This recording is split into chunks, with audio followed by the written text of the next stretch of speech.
I pulled up.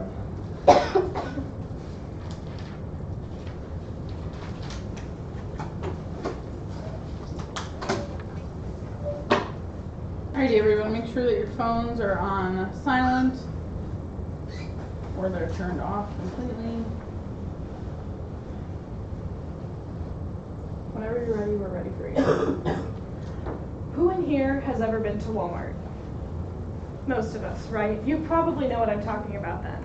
You go to Walmart, you get all your groceries, and then the cashier puts a single item in each bag, and you just take home 13 plastic grocery bags, and you get home, you don't really care, you're just like doing your thing, and you put all your food away, and then you just look around at the floor, and there's just plastic bags all over your floor. And you're like, how did this happen?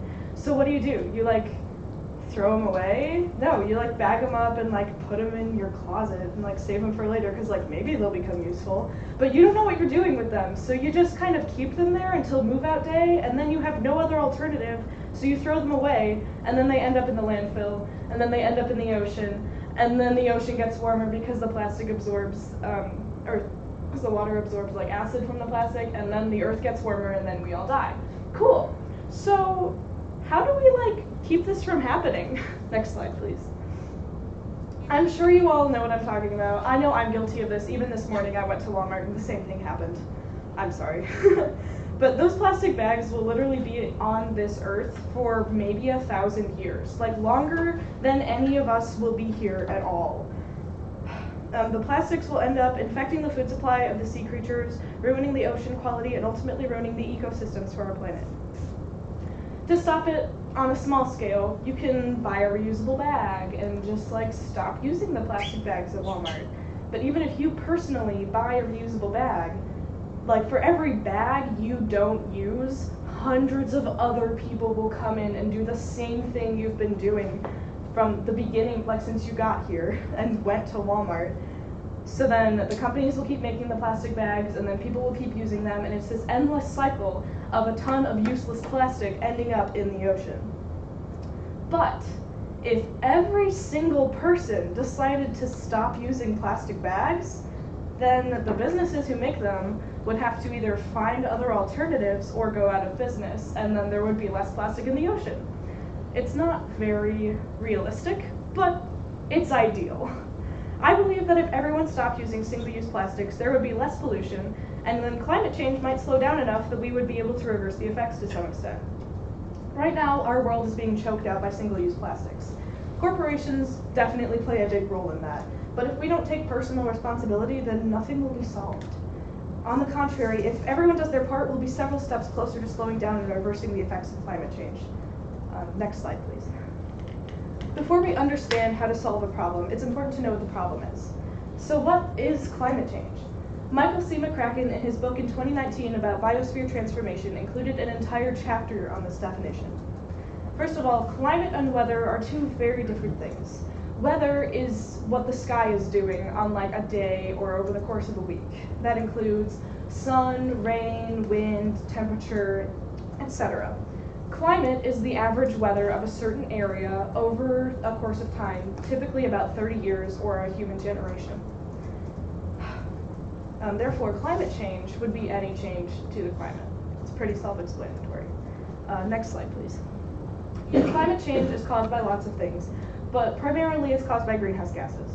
According to Al Gore, in his book, An Inconvenient Truth, greenhouse gases allow UV light to reach the surface of the Earth and then trap most of it on its way back out. Now, greenhouse gases aren't entirely bad. We need them to some extent to keep some sort of layer around our world. Without them, we would freeze to death. Unfortunately, with too many of them, we will burn to death. So greenhouse gases may seem harmless, but there's so many of them, it leads to several long-term effects that will ultimately destroy human life as we know it. Next slide, please. The long-term effects of climate change are detrimental to people and the globe. If nothing is done to slow this down, Mother Earth will become a self-cleaning oven, and we will become the filth trapped inside her. One of the most detrimental long-term effects is the greenhouse gas effect. In her 2018 book, Anne Armstrong describes the greenhouse gas effect as a blanket. When you put on a blanket before you go to bed, it keeps you warm and cozy all night. But if the blanket's too thick or it's too hot in there, you wake up in the middle of the night all hot and sweaty. The world is essentially wearing a blanket, and as humans pollute the earth more and send out more gases into the ozone layer, the blanket just becomes thicker and thicker until the earth sweats us out. This will lead to the inevitability of, next slide, global warming.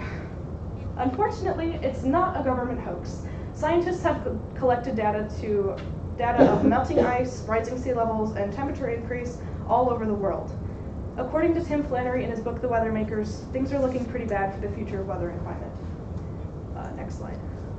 Over the past decade, the world has seen the most powerful El Nino ever recorded, the most devastating hurricane in 200 years, the hottest European summer on record, and one of the worst storm seasons ever experienced in Florida.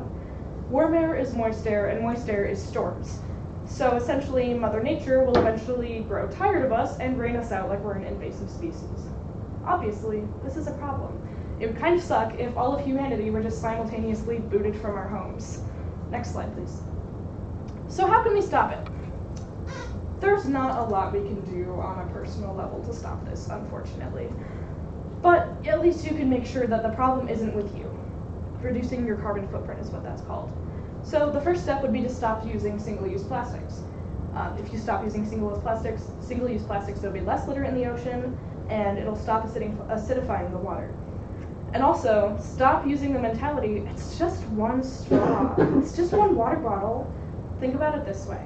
If all 7 billion people on Earth said, it's just one water bottle every day for a week, that would be 144 billion water bottles now in the ocean. Billion with a B. So what you can do is change gradually. Maybe 1 week you'll use a reusable water bottle, and then the next week you'll just deny straws at restaurants and drink straight from the cup. The next week you might look at packaging and try to reduce using plastic packaging like that. And then the next week you might look at what companies you support and their stance on climate change. I understand we are college students and we are on a budget. And budgets make things hard to do when it involves spending money. But trust me, any little bit you can do to make sure you are not the problem will be ultimately helpful.